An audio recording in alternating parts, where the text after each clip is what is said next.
I'm going to read my dad the most controversial verse in the Quran, and then he's going to give his honest opinion on it. Don't hold back. All right.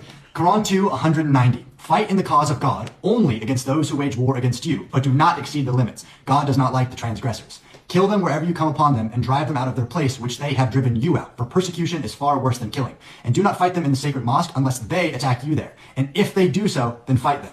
That is the reward of the disbelievers. But if they cease, then surely God is all forgiving, most merciful.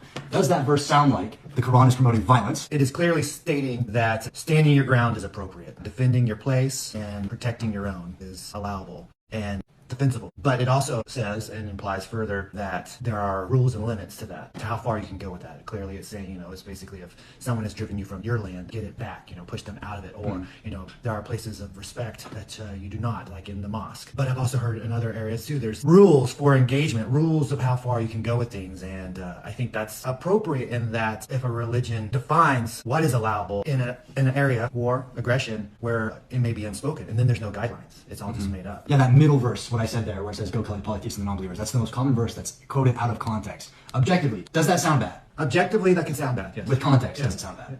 I think with the context of the whole passage, I think, in fact, I was thinking about some of the other words you said, so I passed that part over. So, out of context, it definitely can sound bad. But most of the things can sound one way or the other when taken out of context.